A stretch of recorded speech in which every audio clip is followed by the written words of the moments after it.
Bonjour à toutes, bonjour à tous, et nous voici pour le cours d'aujourd'hui, donc où on va entamer les probas. Mais avant toute chose, on va commencer par corriger les exercices de la fois dernière. Alors, je vais peut-être pas tout corriger, hein, simplement je vais préciser à chaque fois qu'est-ce que c'est, donc quel type on rencontre ici, si c'est un arrangement, une combinaison, une permutation avec répétition, etc. Et ensuite, ben là, vous avez les réponses. Donc en fait, si vous avez déjà tout bon, ben, vous pouvez passer évidemment sur la vidéo, cette partie de correction. De nouveau, comme je vous l'avais dit, avantage des vidéos. Et ben, sinon, vous pouvez évidemment écouter ce que je vais dire. Voilà. Vous pouvez quand même écouter ce que je vais dire de toute façon, histoire que ça reste un petit peu dans votre esprit. Bien. Donc, ici, donc première question, combien y a-t-il de mains différentes au poker? Alors, combien de mains différentes au poker? Donc, tout simplement ici, ben, on choisit, enfin on choisit, je sais bien qu'on ne choisit pas sa main au poker, mais donc on a 5 cartes parmi 52. Donc on a 5 cartes parmi 52. Alors, ces 5 cartes parmi 52, peu importe l'ordre qu'elles ont, c'est-à-dire qu'on a une main de 5 cartes au poker, ben, peu importe au final, si je compte d'abord les As ou d'abord les Dames ou les Rois, ou peu importe, on a la même main de 5 cartes, quel que soit l'ordre dans lequel on met des cartes. Donc c'est une combinaison. Alors certains m'ont demandé, ah monsieur, comment est-ce qu'on fait pour trouver, j'ai du mal à imaginer une méthode, et c'est vrai que c'est au final le plus difficile dans cet exercice, c'est de trouver ce que c'est. Une fois que vous avez trouvé ce que c'est, ben, vous appliquez la formule, ça devient très simple. Par contre, arriver à trouver ce que c'est peut-être un peu compliqué. Donc, en bref, je vais vous dire, la première chose, c'est de se dire quoi? Ben, c'est de se poser comme question. À la limite, vous pouvez vous poser des questions. Vous pouvez faire un arbre comme ça de décision. Première question, c'est on prend tout ou une partie de l'ensemble. Donc, si on prend tout, donc, hop, je vais peut-être mettre, voilà. Si tout, ben alors, c'est une permutation. Sinon, c'est un arrangement ou une combinaison. Voilà. Ensuite, si c'est une permutation, ben, si c'est une permutation, ben, est-ce qu'on fait une répétition à l'intérieur ou pas? Répétition à l'intérieur ou pas? C'est-à-dire, est-ce que, vu que je prends tous les éléments de l'ensemble, est-ce qu'il y a des éléments qui reviennent plusieurs fois? Comme quand on avait fait les anagrammes, on avait des lettres qui revenaient plusieurs fois dans le mot. Donc, voilà, c'est ça. Et donc là, forcément, du coup, on va appliquer application de la formule adéquate. Voilà. Si c'est un arrangement ou une combinaison, on doit alors faire la différence entre les deux. Et donc on doit se poser la question, l'ordre a-t-il de l'importance? Et pour répondre à cette question, vous pouvez vous aider en vous disant, si je prends cet élément-là, donc j'ai par exemple 3 éléments choisis, j'ai choisi 3 éléments. Si je prends le premier en premier, ça me donne quelque chose. Si je prends maintenant le deuxième en premier, est-ce que ça change le résultat? Est-ce que ça va changer ce que j'obtiens? Dans mon exemple ici des 5 cartes, imaginons que j'ai une main avec notamment As de cœur et As de pique. Si je prends d'abord l'As de pique et puis l'As de cœur, ou bien si je prends d'abord l'As de cœur puis l'As de pique, est-ce que ça change quelque chose? Non. J'ai une paire d'As, c'est tout. Peu importe lequel j'ai reçu en premier, les deux font partie de ma main. Donc à ce moment-là, on a les deux réponses qui suivent, c'est-à-dire si oui, ben, c'est un arrangement. Ok. Sinon, c'est une combinaison. Et il reste une troisième étape si c'est un arrangement. Donc si c'est un arrangement, tout ce que vous devez faire maintenant, c'est vous dire est-ce qu'il y a répétition? Répétition ou pas? Et donc ça, ben, ça veut dire est-ce que vous pouvez prendre plusieurs fois le même élément, tout simplement. Et donc ensuite, il faut appliquer la formule adéquate et idem ici, sinon si c'est une combinaison, on pouvait directement appliquer également la formule adéquate, c'est-à-dire la formule de la combinaison. Donc d'ailleurs, si je suis ici mon raisonnement, enfin mon système de raisonnement pour ce premier exemple, donc je choisis 5 cartes parmi 52. Donc est-ce que je prends tout une partie de l'ensemble? J'ai 52 cartes et je n'en prends que 5, donc je ne prends qu'une partie de l'ensemble. Donc c'est-à-dire que je suis dans le cas ici arrangement ou combinaison. Donc si c'est un arrangement ou une combinaison, ici, l'ordre a-t-il de l'importance? Comme je l'ai dit, non. Si j'ai l'as de cœur puis l'as de pique ou bien l'inverse, c'est pareil, j'ai les deux as dans ma main. Donc c'est une combinaison, donc je peux appliquer la formule. Donc la formule de ma combinaison, ici, ben, c'est évidemment, hop, voilà, c'est évidemment 52 factoriel divisé par 47 factoriel, 5 factoriel. Donc c'est n-k et k factoriel au dénominateur. Bon, ça de toute façon, retournez voir vos formules. Je vais peut-être mettre ça un petit peu plus grand. Voilà. Trop grand. Voilà, comme ça c'est bien. Et donc, ça va vous donner, après calcul, hein, je peux le refaire devant vous, mais sinon j'avais déjà donné la réponse sur la page précédente. Voilà, divisé par 5 factoriel, et ça donne 2 598 960.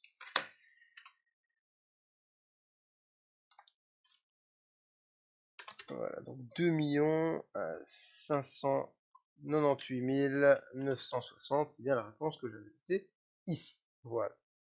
Donc voilà pour ce premier exercice. Donc comme je vous le disais, je ne vais pas tous les corriger. Pour certains, je vais juste vous dire ce que c'est. Donc ici, par exemple, comment peut-on obtenir d'anagramme du mot analyse? Ben, c'est un anagramme, ou un anagramme, peu importe, hein, vous vérifierez. Mais il y a répétition à l'intérieur, puisqu'il y a la lettre A qui revient plusieurs fois.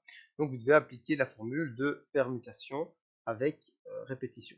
Je ne le fais pas parce qu'il y en a d'autres après, donc voilà, bon, ça, vérifier, tester par calcul. Évidemment, si vous avez le moindre souci pour l'un des exemples, n'hésitez pas à me contacter. Donc ici, c'est permutation avec répétition. Ici, de combien de façons peut-on choisir 4 personnes parmi 17? C'est la même chose que le nombre de mains au poker. Hein. Donc je prends 4 parmi 17, donc c'est une combinaison. 17 factoriel sur 13 factoriel 4 factoriel. Combien de tiercés possibles si 18 chevaux participent à une course? Celle-ci, je vais la faire. Du coup, on a ici tiercé 18 chevaux. Alors, le tiercé avec les 18 chevaux, eh bien, c'est très simple. Hein. Ici, il faut vous dire, on fait le même fonctionnement que ce que j'avais avant. Voilà, donc, je vais faire un copier-coller, ce sera plus simple. Hop, tadam. Et voilà. Donc, est-ce qu'on prend tout une partie de l'ensemble? On fait un tiercé, donc c'est-à-dire qu'on en choisit 3 sur les 18. On ne prend donc qu'une partie de l'ensemble. Je suis donc dans le cas arrangement ou combinaison. Est-ce que l'ordre a de l'importance? Ici, oui, c'est un tiercé. Quand vous donnez un tiercé, vous dites le cheval là, il arrive en premier, le cheval là arrive en deuxième, le cheval là arrive en troisième. Donc l'ordre a bien de l'importance. C'est donc un arrangement. Voilà. Si c'est un arrangement, répétition ou pas?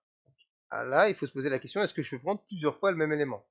Évidemment que non. Puisque si vous prenez un cheval qui est premier, vous dites qu'il est premier, vous ne pouvez pas dire qu'il arrive deuxième en même temps.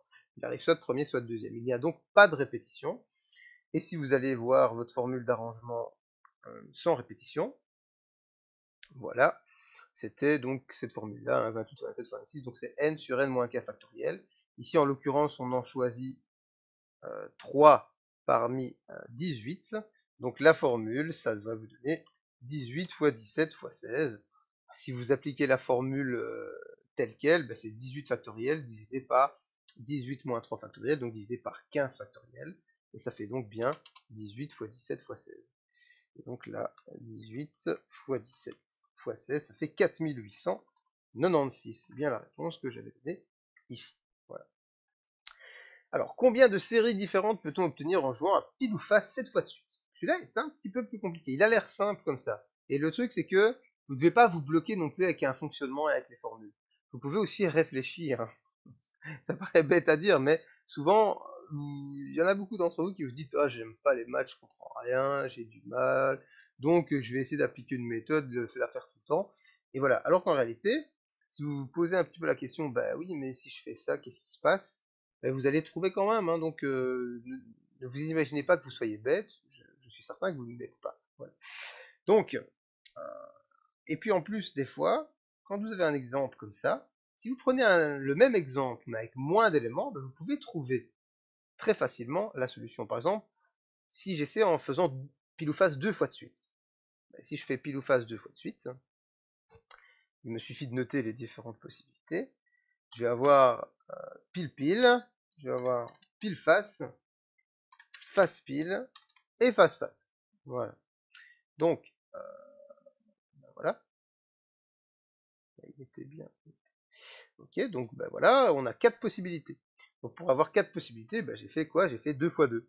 Si je prends 3 éléments, ben, je vais avoir pile-pile, pile, pile-face-pile, face-pile-pile, voilà, face-face-pile.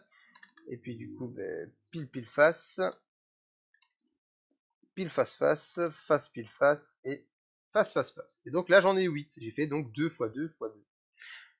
Donc ça veut dire qu'il faut multiplier à chaque fois par 2 autant de fois qu'il y a d'éléments.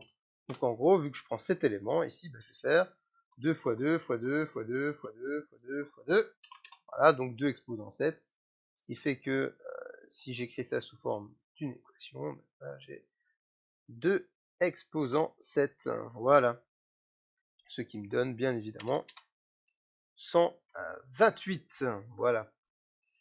Et donc c'est bien la réponse que j'avais donnée ici, 128. Maintenant, si on réfléchit avec la méthode quand même, donc là, c'était juste pour vous montrer, je suis pas obligé d'appliquer la méthode tout le temps et tout, je peux juste me poser la question et trouver la solution comme ça. Si vous voulez appliquer la méthode, et donc, est-ce qu'on prend tout une partie de l'ensemble? Mais déjà, l'ensemble c'est quoi? C'est pile et face, d'accord? Or, on a 7 résultats, puisqu'on le prend 7 fois. Donc, même si ça prend bizarre, on prend à chaque fois une seule partie. Donc c'est pour ça que celui-ci est un peu bizarre si on prend ma méthode ici, parce qu'on ne prend qu'une partie de l'ensemble, puisqu'à chaque tirage de pile ou de face, on va avoir soit de pile, soit de face. Et donc, même si ça peut vous sembler bizarre, on prend une partie de l'ensemble seulement. Ce qui veut dire qu'on a un arrangement ou une combinaison. Donc, on se pose la question, est-ce que l'ordre a de l'importance? Ben oui, ici évidemment oui, puisque je demande combien on peut obtenir de séries différentes. Donc, si vous obtenez, comme j'ai noté ici, pile face pile, c'est pas la même chose que face pile pile. Dire oui, il y a 2 piles, une face, mais c'est pas la même série. Donc l'ordre ici a bien de l'importance. Donc je suis dans le cas d'un arrangement. Et c'est là le petit truc un peu spécial, c'est est-ce qu'il y a répétition ou pas? Mais oui, il y a répétition, puisque on peut avoir plusieurs fois pile et on peut avoir plusieurs fois face. Donc c'est ça vraiment la difficulté de compréhension de cet exercice-ci. C'est qu'il y avait répétition, c'est donc un arrangement avec répétition. Et si on va voir la formule de l'arrangement avec répétition, voilà, c'est 2 exposants, c'est, pardon, n exposant k, et ici n c'est quoi? Ben, c'est 2, puisqu'il y a 2 éléments, pile ou face, et exposant k, ben, exposant 7, parce qu'on fait 7 fois le lancer. Voilà.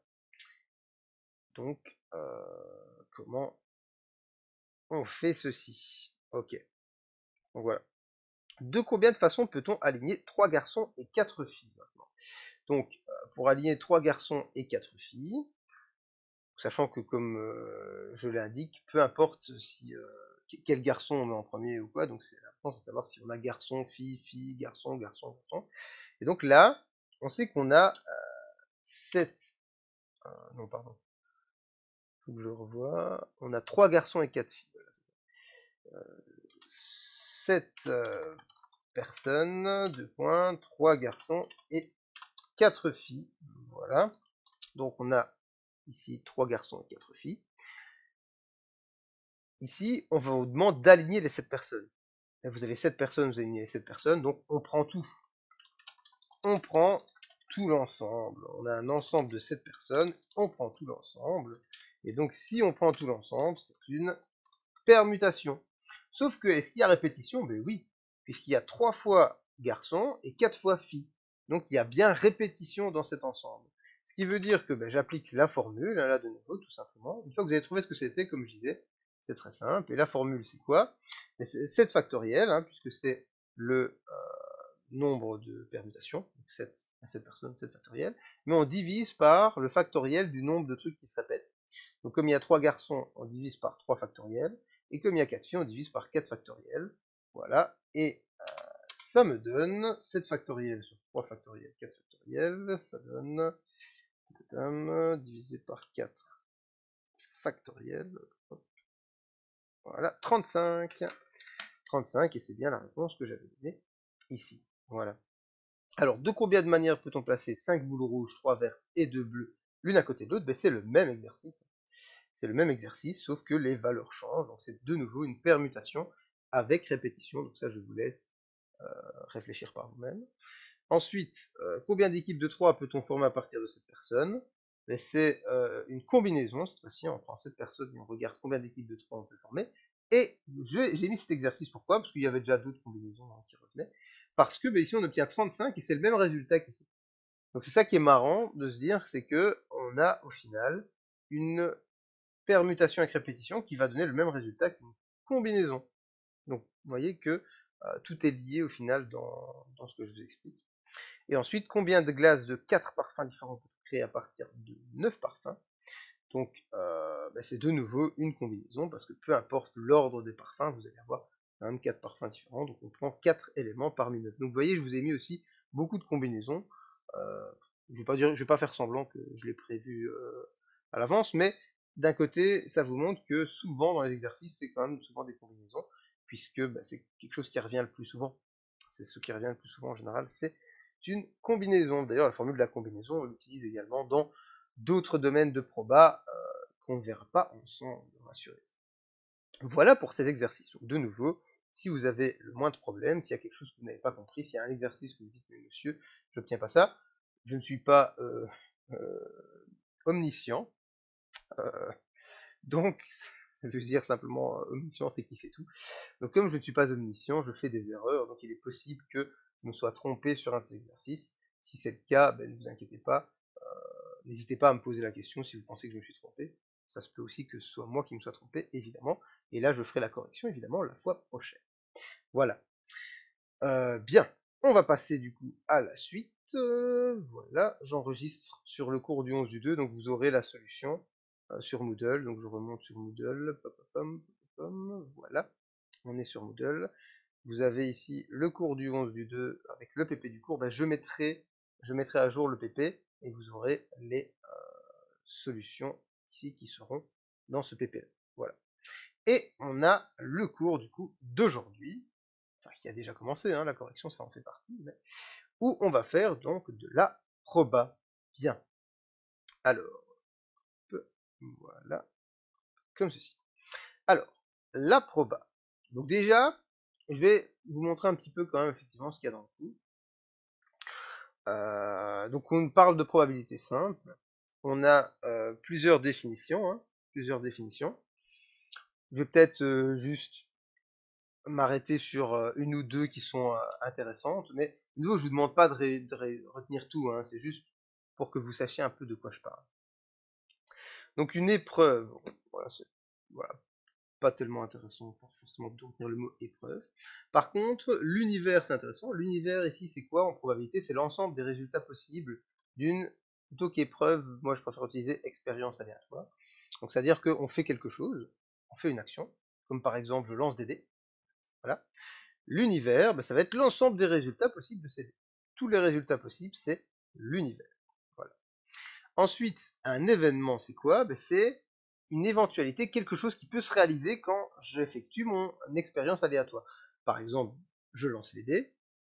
Donc là, je vais un peu vite, mais c'est juste du vocabulaire, donc ne vous en faites pas. Donc ça veut dire que ici, vous avez un événement. Un événement, c'est, par exemple, je lance les dés, j'obtiens 2-6. Voilà, 2-6, c'est un événement, dire je lance 2 dés, j'obtiens 2-6, c'est un événement. Donc c'est quelque chose qui peut se réaliser quand on fait une expérience aléatoire. Donc l'expérience aléatoire, c'est lancer 2 dés. L'univers, c'est tous les résultats que je peux obtenir. Donc par exemple 1 et 1, 1 et 2, 2 et 1, 3 et 2, etc. Et l'événement auquel je m'intéresse, c'est obtenir 6 et 6. Voilà. Donc après, un événement peut se réaliser ou pas. Donc il y a plein de possibilités. Il y a deux termes qu'on utilise, deux adjectifs qu'on utilise, un événement impossible et un événement certain. Donc impossible qui ne peut pas se produire, et certains qui se produira à coup sûr. Donc, par exemple, je vous dis, ben, je lance 2 dés, la somme des 2 dés doit faire 13. C'est un événement impossible, puisque les dés allant de 1 à 6, ben 6 plus 6, 12 est le maximum, 13 est impossible. Un événement certain, par exemple, c'est ben, je lance 2 dés, la somme va être comprise entre 1 et 12. Bah oui, forcément, la somme va toujours être comprise entre même 2 et 12, pour être plus précis. C'est un événement certain. Donc ça, un petit peu de notion de vocabulaire. Voilà. Ensuite, la fréquence d'un événement, bof. Le mot équiprobable est important, parce que équiprobable, quand deux événements sont équiprobables, ça veut dire qu'ils ont la même probabilité. C'est juste un petit mot de vocabulaire. Équi, ça veut dire même en latin. Donc, c'est pour ça que ça veut dire de même probabilité. Voilà. Ensuite, à la conjonction intersection, donc ça c'est un peu de théorie des ensembles qu'on verra après, tout comme la réunion, l'union, la différence, l'inclusion. Donc ça c'est des choses que on verra après. Et également la partition, le partitionnage d'un ensemble. On en aura besoin pour la formule de Bayes, mais pour l'instant, on n'en a pas encore forcément besoin. Voilà, donc ça c'était pour le vocabulaire. Maintenant, on va passer à tout ce qui concerne vraiment le centre, je dirais, de ce cours, c'est-à-dire d'abord commencer à voir un petit peu les probabilités. On y va donc avec les probas. Alors, déjà une probabilité, bon, voilà, hein, dans le cours, vous avez ceci, mais première chose quand même intéressante, c'est à quoi ça sert tout ce qu'on a fait avant, au final, par rapport aux probabilités. Mais, si vous voulez, tout ce qu'on a fait avant avec l'analyse combinatoire, l'analyse combinatoire, ça nous donne quoi? Mais ça nous donne le nombre de possibilités de quelque chose. Et au final, par rapport au vocabulaire que je vous ai appris ici, ça nous donne le nombre de possibilités qu'il y a dans l'univers de possibilités.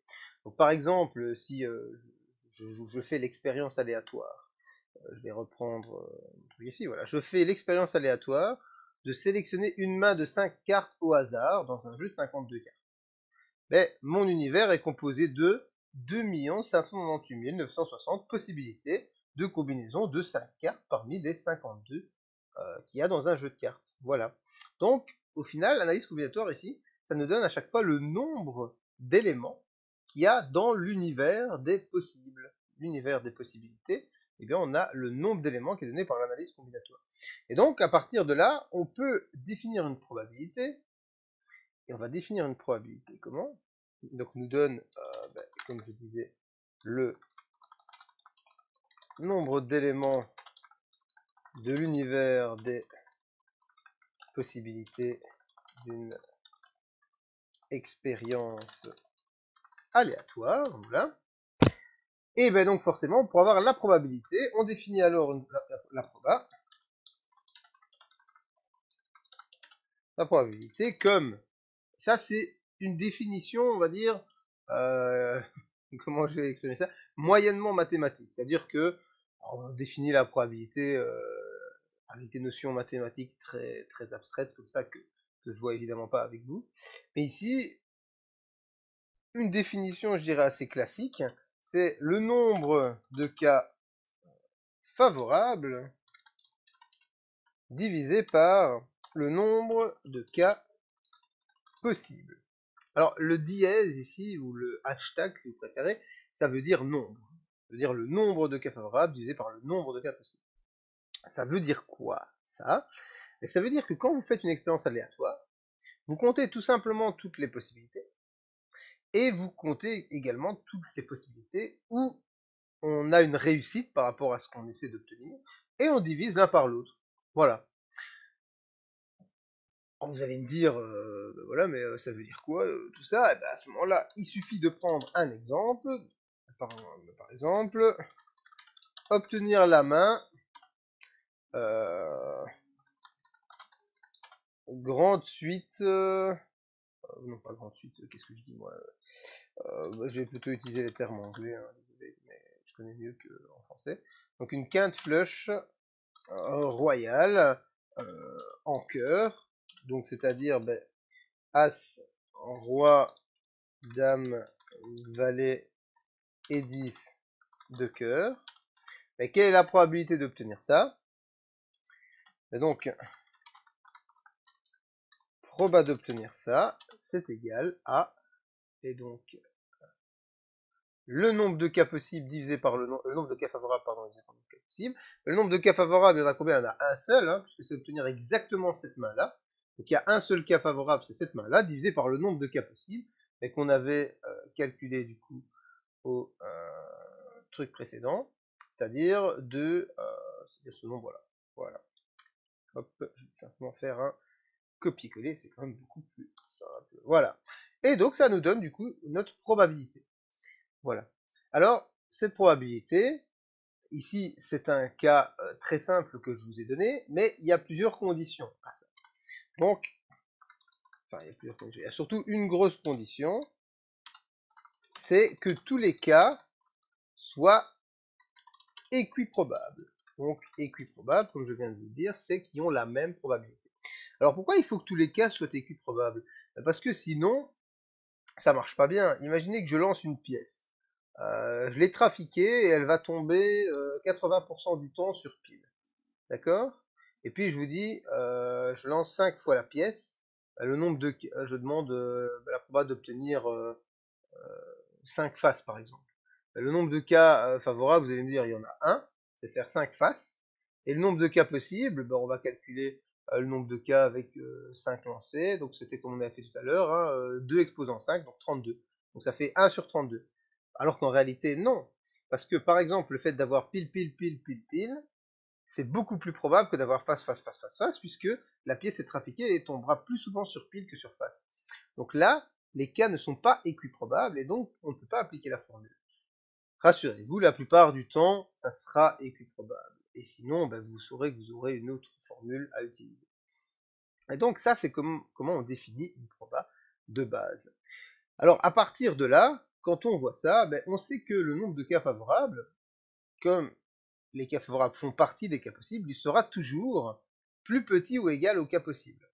Donc, on sait que le nombre de cas favorables va être plus petit ou égal, et donc là j'ai encore besoin d'avoir, voilà, comme ceci, va être plus petit ou égal au nombre de cas possibles. Voilà.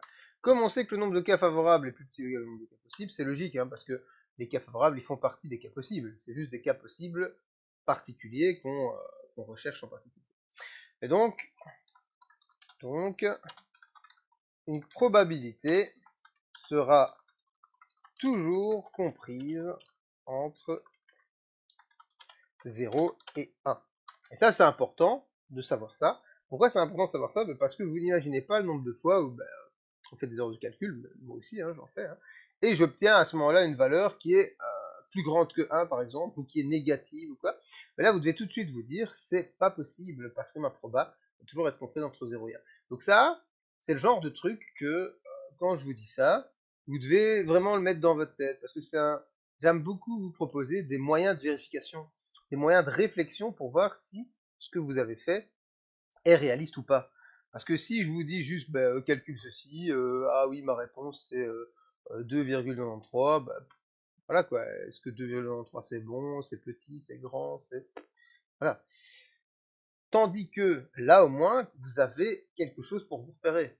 Vu que vous savez que c'est compris entre 0 et 1, si vous obtenez 0,99, vous savez que c'est grand. Si vous obtenez 0,01, vous savez que c'est petit.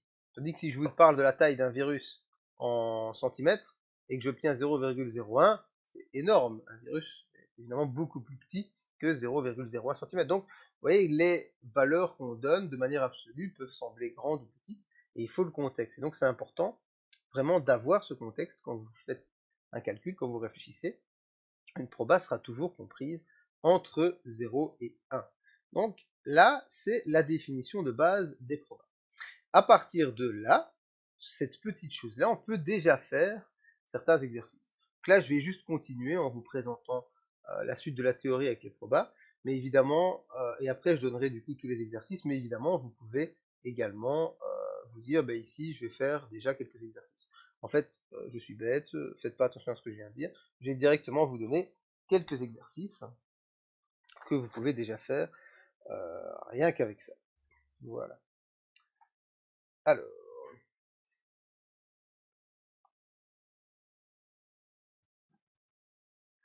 Donc, voilà. Hop. Donc rien qu'avec le nombre de cas favorables sur le nombre de cas possibles. Voilà. Voilà. Et je vous mets quelques exercices. Voilà. Je vous en mets pas 50, hein, donc si vous en voulez plus, vous pouvez m'en demander, mais je vous en donnerai, hein, mais dites-vous juste que pour les probas, là où vous pouvez me demander des exercices supplémentaires, c'est quand on travaillera sur la formule de Bayes et les probabilités totales, parce que de toute façon, ce que je vous demande à l'examen, c'est une question sur les probabilités totales ou la formule de Bayes. Ici, c'est plus des exercices qui vous permettent de comprendre un petit peu la matière et les différentes notions. Voilà, donc on tire au hasard une carte dans un jeu de 52 cartes. Quelle est la proba que cette carte soit un roi ou une carte de trèfle, et ici un roi ou un as. Alors, je vous laisserai donc, enfin au pire, voilà. Donc ce que je vous conseille de faire maintenant, c'est essayer de faire cet exercice-ci. Je vous en donnerai d'autres par la suite que je vous laisserai faire, mais essayez de faire cet exercice-ci. Donc mettez la vidéo sur pause, essayez de faire l'exercice, et comme ça, moi après, je peux effectuer la correction et enchaîner du coup sur certaines propriétés. Donc voilà, mettez sur pause la vidéo, et puis je vais vous donner la solution. Donc la solution de cet exercice, comment fonctionne-t-on? Ben, on va faire... Pourquoi il ne veut pas? Pourquoi il ne veut pas? Voilà. Mais enfin, c'est pas vrai. Il m'empêche complètement de... Voilà, c'est ça que je veux.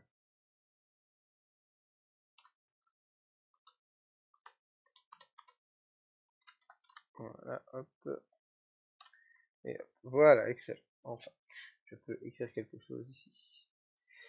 Alors, donc ici, ben, je vais simplement appliquer ma formule. Donc pour le premier, un roi ou une carte de trèfle, je vais compter le nombre de cas favorables et je vais compter le nombre de cas possibles. Donc, je vais simplement, voilà, reprendre ma formule ici. Hop, petit copier-coller.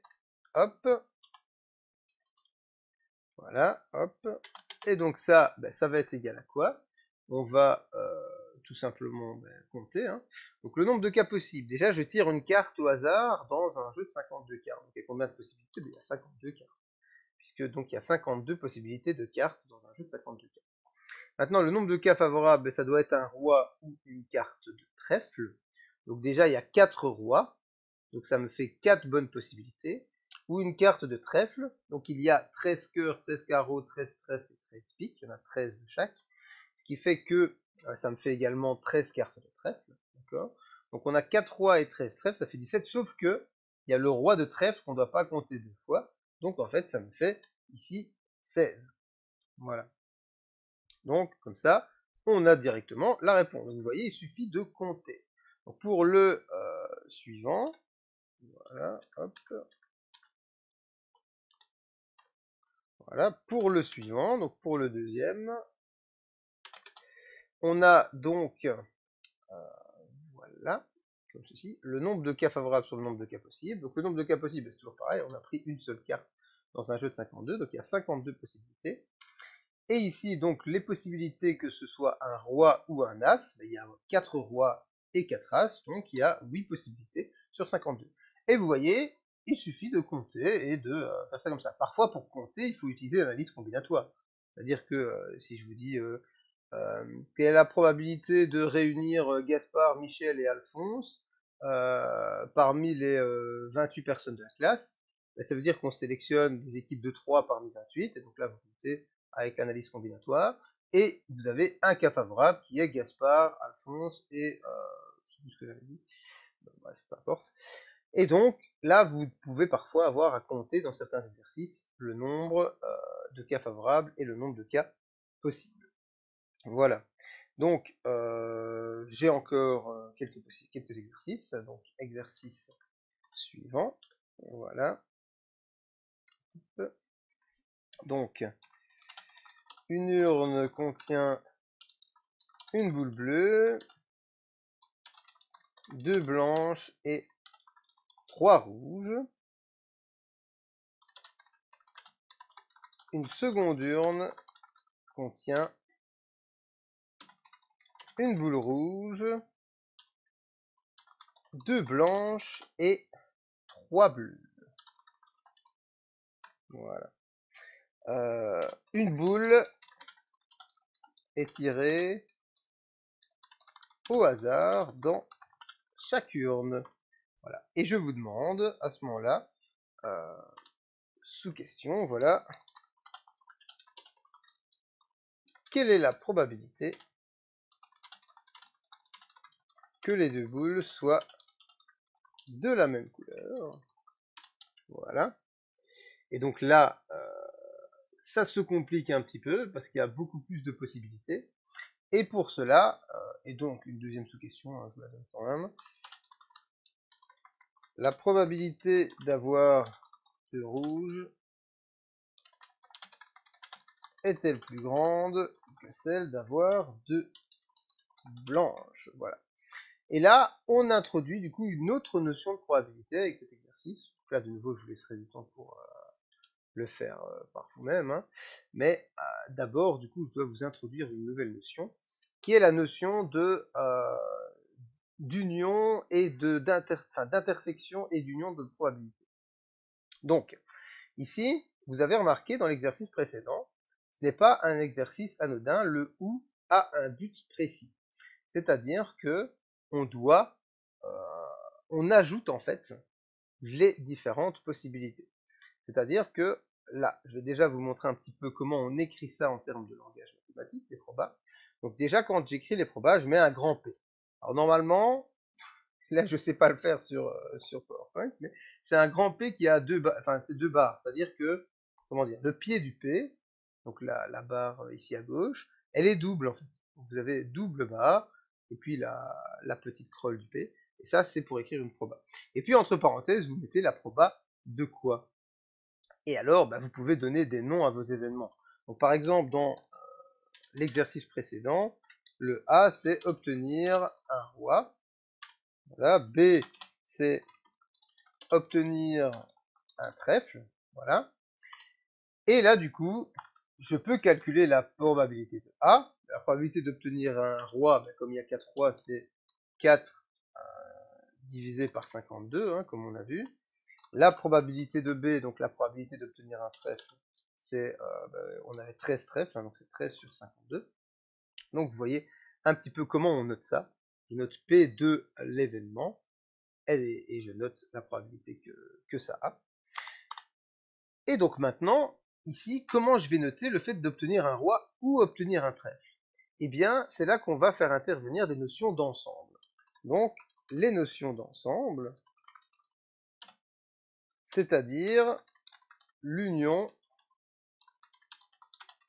et l'intersection. Alors, l'union et l'intersection, c'est quoi? C'est que les ensembles, un ensemble déjà, c'est quoi? Tout simplement, vous tracez un ensemble. Donc voilà, hop, je vais insérer une forme, tac, tac, voilà.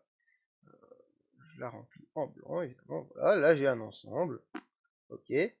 Donc c'est un ensemble que je vais appeler ensemble E, par exemple. Voilà. Vous voyez, ça c'est mon ensemble E. Et à côté, je peux avoir très bien un autre ensemble, par exemple l'ensemble, hop, voilà, j'ai un autre ensemble ici qui est l'ensemble G. Alors, attendez, hein, parce que, ouais, moi je voudrais pouvoir afficher les trucs quand même. Donc ça va forcément être caché comme ça. C'est embêtant ça, j'aimerais bien qu'il me l'affiche. Donc je vais essayer de faire un arc en plus.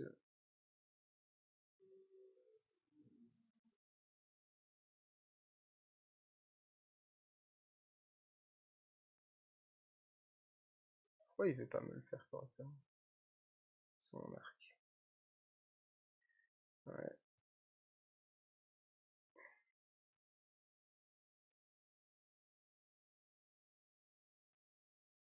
Bon. Hop. Hop. Donc désolé, j'ai un peu de mal là, avec le truc. Je vais juste faire du coup un segment, hein. Donc de toute façon, vous avez compris. Euh, voilà, hop, tac, et tac. Voilà. Donc vous avez l'ensemble E qui est ici, et l'ensemble, par exemple, F qui est ici. Voilà, donc ça c'est mon ensemble F.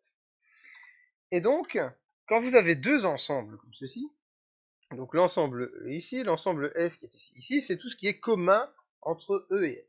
Et justement, tout ce qui est commun entre deux ensembles, on appelle ça l'intersection. D'accord? Donc ici, tout ce qu'on a ici, donc hop,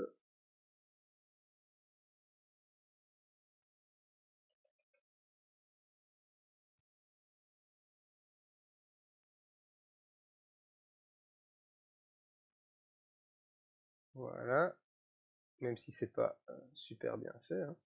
Tout ce qui est ici, c'est ce qui est commun aux deux, d'accord? C'est ce qui est commun à mon E et mon F, et donc ça c'est l'intersection des deux, c'est ce qu'on appelle l'intersection. Donc l'intersection, ben, je vais écrire ça comment? Je vais écrire ça E inter F. Voilà, donc je vais écrire E, et là j'ai besoin d'une équation, voilà, c'est dans les équations qu'on voit ce symbole, qui est ici, voilà, E inter F. Donc inter, comme vous pouvez le voir, c'est un U vers le bas, tandis que l'union, que je vous écris ici déjà, hein, c'est un U vers le haut. Donc E inter F, c'est ce machin-là, c'est l'intersection de E et F. Les éléments qui sont là, ce sont des éléments qu'il y a à la fois dans E et qu'il y a à la fois dans F. D'accord? Quand je fais l'union, par contre, ben, l'union, c'est tout regrouper. L'union, donc si j'écris, voilà, donc si je fais une forme qui regroupe tout, c'est juste que si je fais un truc, tout va se mettre à l'intérieur. Donc je vais juste faire ça. Peut-être pas comme ça. Je crois que je sais comment faire. Donc je suis désolé, hein, parfois ça, c'est juste PowerPoint qui est un peu compliqué à utiliser pour certains trucs que j'ai envie de faire. Voilà, comme ceci. Donc si je prends maintenant tout ce machin-là, ben, tout ce machin-là, c'est E union F, c'est-à-dire que c'est l'union des deux ensembles. Voilà, hop. Voilà. Ici j'ai E union F. Voilà. Donc vous allez me dire, oui, mais à quoi ça sert ces trucs d'ensemble qu'on voit là, qu'est-ce que ça vient faire dans les probas? Ben, c'est parce que au final, les événements qu'on met là, c'est un peu comme des ensembles. C'est-à-dire que ici, si au lieu de E j'avais mis A, obtenir un roi, mais dans mon ensemble E, j'aurais eu quoi? Ben, j'aurais eu roi de cœur, roi de carreau, roi de trèfle, roi de pique. Ben, je vais tout simplement vous le faire, hein, c'est d'ailleurs ce qu'il y a de mieux. Hop, je vous fais une forme ici, voilà. Donc ça c'est A. En vrai, j'aurais pu le copier tout simplement de là. Voilà. Hop. Donc là, vous voyez que j'ai A.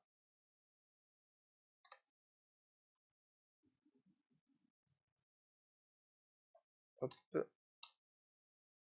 Voilà, donc là j'ai mon ensemble A. Et de cet ensemble, dans cet ensemble A, c'est obtenir un roi. Ben donc je vais mettre effectivement mes 4 rois. Donc je vais mettre différents points, hein. Donc voilà, ici c'est un petit peu compliqué, voilà, parce que je vais pas mettre point par point parce que ça me prend du temps.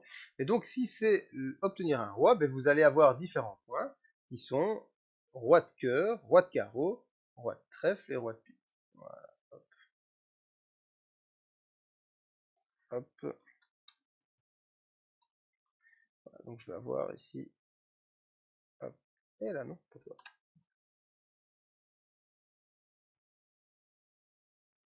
Enfin, pourquoi il veut pas me laisser prendre les petits points? Voilà. J'essaie juste de les déplacer. Voilà.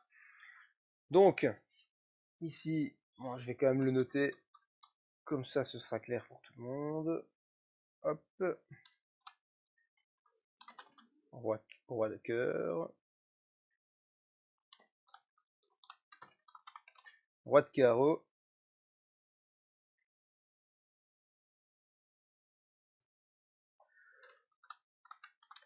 roi de trèfle, et enfin, roi de pique. Voilà, pique que je vais écrire quand même comme ça. Voilà, donc on a nos 4 points avec roi de carreau, roi de cœur, roi de trèfle, roi de pique. Et donc vous voyez que un événement comme ça peut être défini comme un ensemble. Un ensemble dans lequel il y a toutes les possibilités concernées. Donc là, c'est obtenir un roi. Ben, j'ai dit les 4 rois qui sont possibles. Voilà, tout simplement. Ensuite, dans B, vous avez obtenir un trèfle. D'accord? Donc obtenir un trèfle. Mais là, je peux faire un autre ensemble B. Donc voilà. Tac, tac. Je vais faire un autre ensemble B que je vais mettre en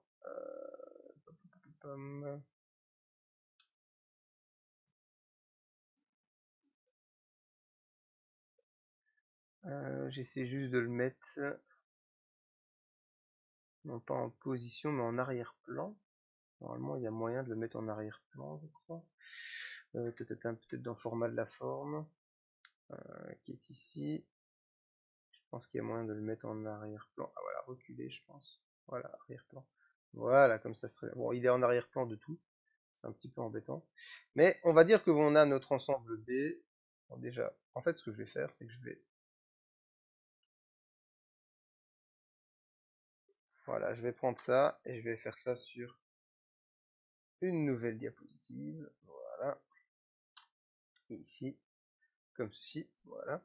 Et donc là, j'ai mon ensemble B. Et cet ensemble B, que vous voyez là, voilà, il a tous les trèfles dedans. Donc, bon, je ne vais pas le refaire, parce que ça va prendre un temps avec les PowerPoint. Vous mettez 13 points dedans, avec tous les trèfles. Et le roi de trèfle, vous voyez qu'il est dans mon ensemble, ici, parce qu'il est commun aux deux. Donc, c'est-à-dire qu'il est à la fois dans A et dans B, puisque c'est un roi, donc il est dans A, et il est également dans B, puisque c'est un trèfle. Donc, vous avez ici un moyen, enfin, vous avez l'utilisation des ensembles. Donc, quand je prends A union B, c'est-à-dire que je prends l'union des deux, ben, j'ai tous les rois et tous les trèfles. Et l'union, ça se traduit par un ou en langage français. Donc ici, si je dis E union F, ça veut dire E ou F. Ici, si je fais A union B, c'est A ou B. Donc obtenir un roi ou un trèfle. Et donc on compte toutes les possibilités et on voit qu'on en a 16 comme on avait calculé. Attention que comme vous pouvez le voir, la probabilité de A, c'est 4 sur 52. La probabilité de B, c'est 13 sur 52. Donc, il ne faut pas juste les additionner. Pourquoi il ne faut pas juste les additionner? Mais tout simplement parce que si on les additionne, on prend 2 fois le roi de trèfle. On prend 2 fois ce qui est en commun. Et à partir de là, on définit une formule de proba, la formule de l'union, justement. Donc, la première, vraiment grosse formule. C'est la probabilité de A union B. C'est égal à la probabilité de A plus la probabilité de B moins la probabilité de A inter B, c'est-à-dire de l'intersection. Alors vous allez me dire, waouh, qu'est-ce qu'il nous lance comme truc là tout d'un coup voilà. En fait, c'est pas très compliqué ce qu'on a fait. C'est que quand on fait l'union, on fait un ou, ben on additionne tout ce qu'il y a dedans. Donc je fais P de A plus P de B. Donc là, je fais 4 plus 13, 17. Sauf que, comme je vous l'ai dit, j'ai compté 2 fois le roi de trèfle qui est l'intersection. Donc, comme on compte 2 fois l'intersection, ben, on enlève l'intersection pour être sûr qu'on compte correctement juste ce qu'il faut. Et ça, c'est la formule pour calculer justement l'union de deux ensembles. Donc, quand on utilise un ou. Ah oui, parce que vous allez me dire, là, on n'a pas toujours envie de tout compter hein, dans les cas favorables. Là, pour une fois, ça marchait, on a compté. Hein. On a fait, il y a 3 rois, plus 12 trèfles, plus le roi de trèfle qui est en commun avec les deux, ça fait 16. On n'a pas toujours envie de compter. Parfois, on a la probabilité de l'un, de l'autre. Ben, du coup, on sait ce qu'il faut faire pour y arriver. Ici, par exemple, on a une autre possibilité, un roi ou un as, on n'avait rien en commun entre les deux. Donc la probabilité d'avoir un roi, c'était 4 sur 52. La probabilité d'avoir un as, c'était 4 sur 52. Et donc un roi ou un as, c'est la somme des deux, c'est-à-dire 4 plus 4, donc 8, le tout divisé par 52. Donc, Voilà, vous voyez un petit peu comment calculer la probabilité d'une union. Bien. Voilà. Donc là, pourquoi est-ce que je vous ai parlé de tout ça? Parce que vous en avez besoin ici pour voir ce qui se passe avec les deux boules. Donc en général, quand on fait l'union, on fait un plus, comme vous pouvez le voir ici. La probabilité de l'union ici, voilà, on additionne et on enlève l'intersection. Par contre, quand on fait une intersection, ça se traduit par un et. Et quand on fait un et, là, on doit par contre plutôt multiplier les probabilités. C'est-à-dire que on doit multiplier parce qu'un et, c'est multiplier les probabilités. Donc, en gros, qu'est-ce que ça peut être? Imaginez que je lance 2 dés. Si je vous dis, il faut que j'obtienne 2 6. Je vais noter cet exemple, hein, bien entendu. Hop, voilà. Voilà. Je vous précise que c'est pas quelque chose de simple à expliquer non plus, parce que oui, je pourrais rentrer dans des grandes théories probabilistes, alors que là, je vous fais juste une introduction pour qu'on ait accès à uniquement ce qui est nécessaire. Donc c'est pas forcément compliqué d'expliquer de manière aussi condensée. Voilà,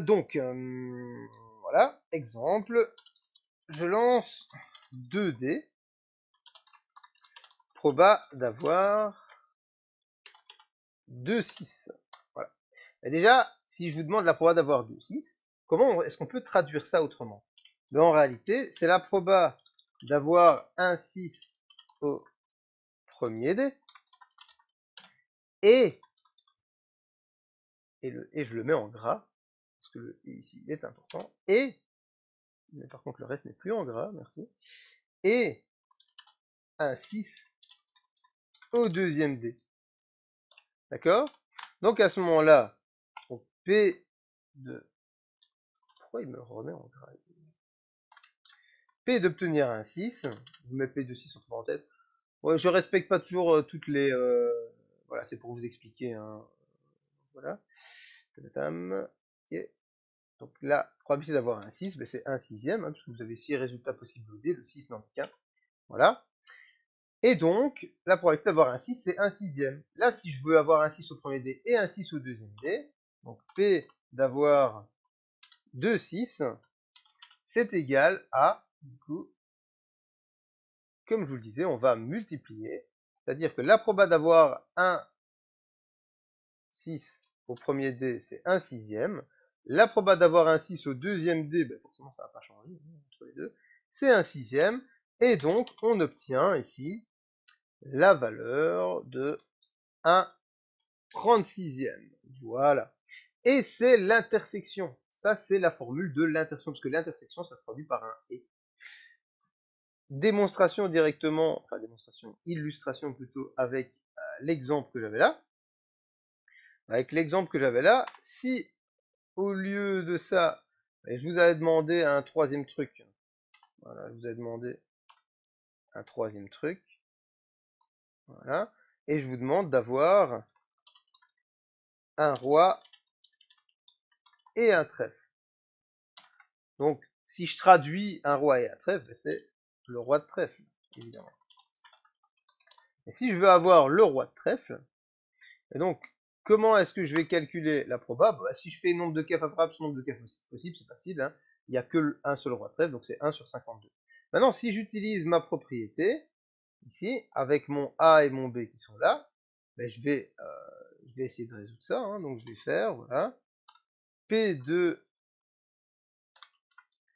A inter B, P de A inter B, et P de A inter B, du coup, c'est égal au produit des deux. Donc, c'est-à-dire qu'on va avoir 4 sur 52 fois 13 sur 52 qu'on a calculé. Hein, donc, les probas d'avoir un roi 4 sur 52, probas d'avoir un trèfle 13 sur 52. Si vous faites le calcul, vous voyez que vous obtenez 52 sur 52 fois 52. Donc, vous pouvez simplifier un 52 et ça fait bien, du coup, 1 sur 52, comme ceci. Voilà, et donc c'est bien les deux choses qu'il faut avoir comprises, c'est l'union et l'intersection de deux ensembles. L'union, ça se traduit par un ou en français. Donc j'ai un roi ou un trèfle, ça veut dire la probabilité d'avoir un roi plus la probabilité d'avoir un trèfle. Mais on n'oublie pas que dans cette formule, il faut enlever la probabilité de l'intersection. Et une intersection, justement, c'est un et, donc c'est un roi et un trèfle. Et là, ça se traduit par un fois. On doit multiplier les probas de A et de B. Voilà. Donc, d'un côté, l'union, on additionne, sans oublier d'enlever l'intersection, bien entendu. Et d'un côté, l'intersection, là, on multiplie. Ok? Donc, voilà. Bien. On passe à la dernière partie théorique d'aujourd'hui. Hein. La fois prochaine, on fera base. Et après, ici, aujourd'hui, je vous donnerai des exercices. Et je vous laisserai faire des exercices dont je fournirai la correction, évidemment, plus tard. Donc, on va faire la dernière partie d'aujourd'hui. Et ça s'appelle comment? Ça s'appelle les probabilités conditionnelles. Alors, les probabilités conditionnelles, c'est quoi? Les probabilités conditionnelles, c'est des probabilités, sauf qu'on a une condition de départ. Donc, c'est pareil qu'avant, hein, donc je peux vous demander la probabilité de ceci, la probabilité de cela. C'est juste que c'est la probabilité sachant que quelque chose s'est déjà passé. D'accord? Pour donner un exemple simple, voilà, un exemple tout simple, je vous demande la probabilité que de A, je vais définir A peut-être d'abord, voilà, A, c'est je prends mon parapluie pour sortir. Voilà. Alors vous allez me dire, du coup, P de A c'est quoi? Déjà, même s'il pleut un petit peu, je prends pas forcément beaucoup mon parapluie.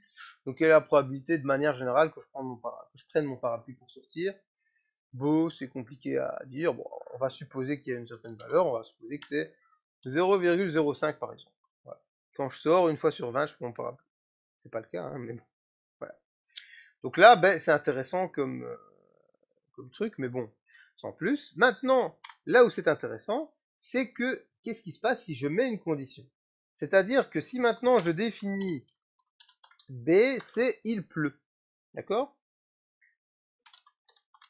Il pleut dehors. Précisez, je suppose que vous le savez, s'il pleut c'est dehors, mais précisez quand même. À partir de là, je définis la probabilité conditionnelle P de A si B. Voilà. Et en forme, en termes de texte, ça veut dire c'est la proba que je prenne mon parapluie s'il pleut dehors. Voilà. Ou alors, on peut dire également que c'est la proba que je prenne mon parapluie sachant qu'il pleut dehors. Voilà. Donc je vous mets juste deux formulations différentes, comme ça, c'est sûr que vous comprenez bien ce que je veux. Voilà. Donc la proba que je prenne mon parapluie s'il pleut dehors, la proba que je prenne mon parapluie sachant qu'il pleut dehors. Bien. Et ensuite, qu'est-ce que ça me dit? Ça veut dire que cette proba, par exemple, elle peut être un peu plus élevée, parce que forcément, s'il pleut, il y a plus de chances que je prenne mon parapluie. Vous comprenez bien. Donc là, par exemple, cette proba, elle est peut-être de 0,5. Alors que de manière générale, je ne prends pas souvent mon parapluie, mais quand je mets la condition qu'il pleut dehors, peut-être que là, je vais prendre un petit peu plus souvent mon parapluie. Voilà. Et donc, c'est à ça que ça sert les probas conditionnelles. C'est de pouvoir dire la proba de quelque chose s'il y a un autre événement que je connais. C'est très souvent utilisé dans le cas des assurances, hein, bien entendu. Donc, un exemple simple qui me vient, quelle est la probabilité que quelqu'un ait un accident pendant l'année, sachant qu'il a moins de 20 ans. Ah oui, quelqu'un qui conduit à moins de 20 ans a plus de chances d'avoir un accident. Tandis que la probabilité d'avoir un accident durant l'année tout court, c'est quelque chose de neutre. Mais si vous savez qu'il a moins de 20 ans, vous savez que la probabilité est plus élevée. Quelle est la probabilité que quelqu'un décède dans 10 ans? On va parler évidemment dans le discours des assurances en cas de vie, en cas de décès. Dans moins de 10 ans, sachant qu'il a le cancer du poumon. Ah oui, forcément, si vous savez qu'il a le cancer du poumon, la probabilité qu'il décède dans les 10 ans est un petit peu plus élevée. Donc, vous voyez que les probas conditionnelles, c'est quelque chose qui est très souvent utilisé dans les assurances, dans d'autres domaines, les domaines médicaux par exemple. D'ailleurs, j'ai des exercices après dans le domaine médical. quelle est la probabilité que quelqu'un souffre de mal à la tête, sachant qu'il a le symptôme X ou Y. Et ça, c'est très souvent utilisé, les probabilités conditionnelles, dans ces domaines-là. Maintenant, je vous donne la formule des probabilités conditionnelles. Donc, la probabilité de A si B, c'est quoi? C'est la probabilité de A inter B, donc de l'intersection des deux, divisé par P de B. Voilà, donc ça c'est la formule des probabilités conditionnelles. Alors vous allez me dire, mais monsieur, enfin, si vous avez bien suivi, vous allez me dire, mais monsieur, vous nous avez dit juste avant que quand on fait l'intersection, on fait un fois, on multiplie. Mais c'est parce que c'est exprès, je vous ai pas dit, c'est que, attention, donc je vais le mettre ici, voilà. Donc je vais mettre un grand attention. P de A inter B. Hop. P de A inter B égale P de A fois P de B. Voilà. Si A et B sont des événements indépendants. Et donc ça, c'est très important de le préciser. Ça veut dire quoi? Ça veut dire que je peux simplement multiplier les probabilités si les événements sont indépendants, c'est-à-dire qu'ils n'ont rien à voir l'un avec l'autre. Pourquoi est-ce que je dis ça? Parce que, je vous l'ai montré, ici, on peut avoir une proba générale de je prends mon parapluie. Mais par contre, si vous savez qu'il pleut, forcément, il y a plus de chances que je prenne mon parapluie. Donc les événements ne sont pas indépendants. C'est-à-dire que, vu que je prends mon parapluie, c'est pour quelle raison? C'est pour me protéger de la pluie. Donc s'il pleut dehors, il y a plus de chances que je prenne mon parapluie. Donc les deux événements ne sont pas indépendants, le fait qu'il pleuve et que je prenne mon parapluie. Donc, il faut faire attention. Ici, par contre, les deux événements sont complètement indépendants. C'est pour ça qu'on pouvait multiplier.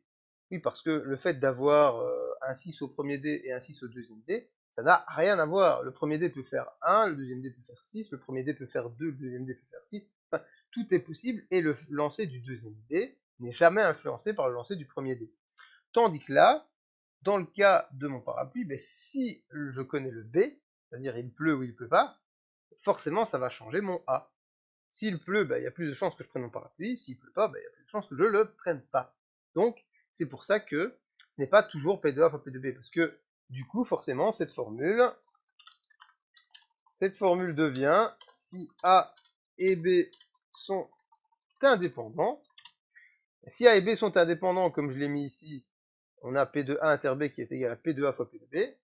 Donc, du coup, on a ici P de A si B qui deviendrait, si vous remplacez dans ma formule, on aurait P de A fois P de B sur P de B, et donc on n'a plus qu'à simplifier les P de B, et ça ferait juste P de A. Donc si les deux événements sont indépendants, le fait qu'il y ait une condition n'influence pas du tout la probabilité du A. D'accord? Donc par exemple, je peux vous donner cet exemple ici des dés, hein. C'est-à-dire que quelle est la probabilité que j'obtienne un 6 au deuxième dé, sachant que j'ai eu un 6 au premier dé? Elle reste la même, elle reste de 1 sixième. Le fait que j'ai eu un 6 au premier dé, et ça c'est important en proba, hein, il faut bien se rendre compte que les événements ne sont pas influencés par le passé. C'est pas parce que j'ai fait un 6 une fois que du coup j'ai moins de chances de faire un 6. Vous savez que au loto, il y a autant de chances d'obtenir 1, 2, 3, 4, 5, 6 que d'obtenir 27, 32, 5, 7, 11, 14. Hein. Donc il y a autant de chances d'obtenir des nombres aléatoires que 1, 2, 3, 4, 5, 6. C'est juste que on a l'impression que le chaos est plus présent parce qu'il y a beaucoup plus de possibilités avec du chaos qu'avec des trucs réguliers. Il y en a énormément plus, donc on a l'impression que le chaos est plus présent que les trucs réguliers. Mais les probabilités sont égales. Donc ici, le fait que j'obtienne un 6 au premier dé n'influence pas le résultat du deuxième dé. Voilà pour mes probabilités conditionnelles. Et donc, j'ai terminé. Voilà. Ah oui, juste une petite précision. Si les événements ne sont pas indépendants, on ne peut pas calculer d'office du coup le P de A inter B. Donc il faut revenir à la méthode des cas favorables possibles et il faut compter simplement le nombre de cas de A inter B pour obtenir la solution. Voilà, donc là, je vais vous donner des exercices. Bah, forcément, vous avez du temps pour les exercices. Comme je le dis toujours, n'hésitez pas à me contacter, surtout si vous avez des questions, si vous rencontrez des problèmes avec les exercices. Parce que moi, je suis là pour ça, donc je vous donne un truc à distance avec des vidéos et tout. Mais c'est aussi pour être disponible si vous avez le moins de problèmes, parce que c'est tout, c'est le but. Hein, donc voilà. Si je vois que j'ai mis ça, et voilà. Donc, voilà, je vais vous donner du coup les exercices. Sachant que dans les exercices, j'essaie de vous mettre un peu toutes sortes. Et il va y en avoir des un petit peu plus difficiles, mais et si vous n'arrivez pas à les faire, c'est pas grave. Hein. Le but, c'est justement d'avoir des exercices. Donc, n'oubliez pas déjà l'exercice que je vous ai donné ici avant, avec les boules, voilà. Ok. Alors, donc j'ai encore un exercice ici. Voilà. Bien. Donc, soit une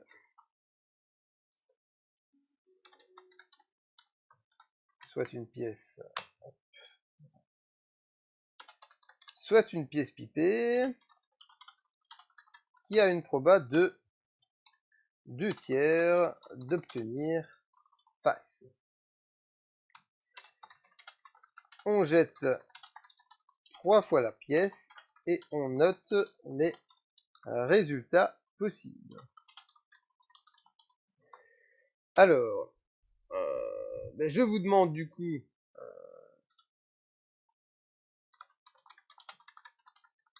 quelle probabilité, quelle est la probabilité de chacun des résultats. Et ensuite, si la pièce est normale, que deviennent ces résultats. Voilà. Très bien. Ok. Après, j'ai encore des questions. Voilà, mais je ne dois pas directement vous donner des trucs avec les probabilités totales et tout ça. Par contre, il faut que... Voilà. Pourquoi est-ce qu'il ne veut absolument pas? Ouais, je sais ce que je dois faire. Voilà. Je dois annuler le retrait. Voilà. Ok. Comme ça, c'est bien. Bien. Donc, autres exercices. Le dernier, comme je vous l'ai dit, sera compliqué, mais c'est pas grave, hein, je vous laisse réfléchir comme ça. D'un jeu de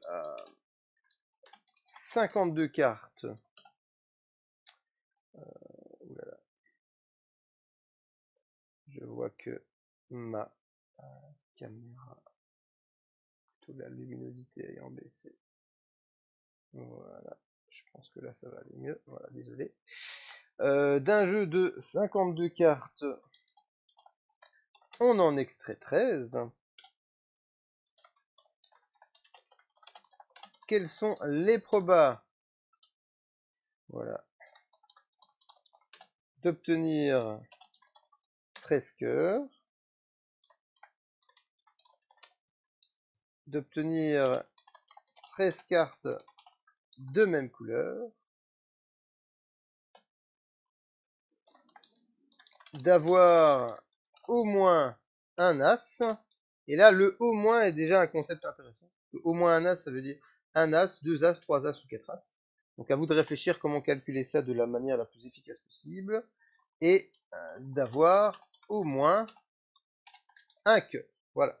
Alors, attention, hein, donc voilà. Enfin, disons que là, voilà, ce que je vous conseille, c'est vraiment d'utiliser la formule pour cet exercice-ci, les cas favorables sur cas possibles. Donc là, c'est vraiment un exercice où vous pouvez vous exercer à fonctionner comme ça. C'est voilà. Bien. Ensuite, ok, du coup, voilà, autre exercice. Hop, voilà. Et là, du coup, j'ai encore une autre question.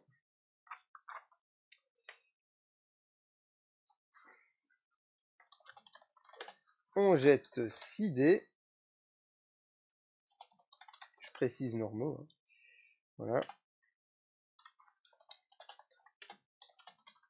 Quelle est la proba d'obtenir 1, 2, 3, 4, 5, 6. Voilà.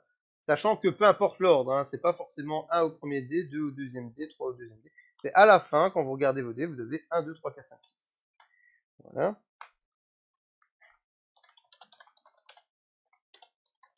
Alors celle-ci est plus compliquée. Je vais peut-être la mettre en dernier, puisqu'elle est plus compliquée. Voilà. Je vais vous mettre encore une avec des urnes. Voilà. 6 urnes. Je ne corrigerai pas toutes les questions, hein, par contre. Hein, d'accord, comme je l'ai dit. Donc j'en corrigerai. Après, si vous avez des questions, vous me les poserez pour ceux que je n'ai pas corrigés. 6 urnes identiques contiennent chacune 5 boules. La première contient 5 blanches.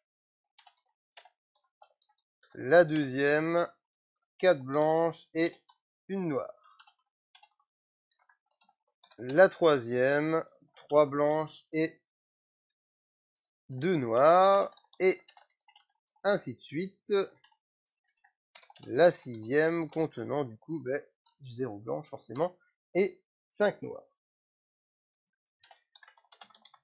On tire dans une urne prise au hasard 2 boules.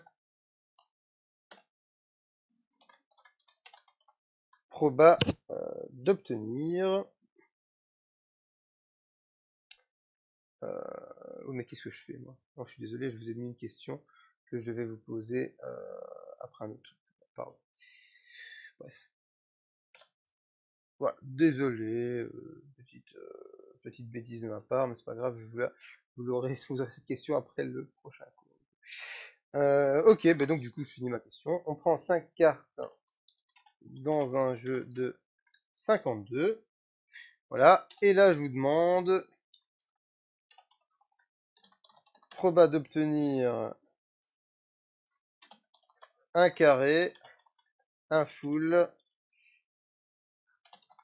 un brelan, une double paire et une paire. Voilà, donc c'est tous des exercices différents. Hein. Un carré c'est un exercice, un full un exercice, un brelan un exercice, une double paire un exercice, une paire c'est un exercice et rien. Alors pour ceux qui ne connaissent pas le poker, un carré c'est 4 cartes les mêmes et la cinquième carte peu importe. Un full c'est 3 cartes les mêmes plus 2 cartes les mêmes, donc c'est un brelan et une paire. Un brelan justement c'est 3 cartes les mêmes et les 2 autres cartes sont quelconques. Une double paire c'est 2 fois une paire et une carte quelconque. Une paire c'est 2 cartes les mêmes et 3 cartes quelconques. Et rien c'est absolument rien du tout, donc aucun de ceux. C'est-à-dire ni un carré, ni un full, ni un brelan, ni une double paire, ni une paire. Entre parenthèses, dans le rien, je compte pas les suites. Si vous avez une suite, ça compte comme rien parce que j'ai pas parlé de suite ici. Et voilà. Donc, voilà, vous avez du coup maintenant le temps de faire ces exercices. Et ce sera tout pour aujourd'hui. Du coup, on se retrouve pour la semaine prochaine. Et la semaine prochaine, donc soyez attentifs parce que là commencent on va dire les vraies difficultés avec la formule de Bayes qu'on va travailler. Voilà. Mais je vous dis du coup une bonne fin de semaine, un bon week-end qui arrive très vite et à très bientôt. N'hésitez pas à me contacter encore une fois. Au revoir.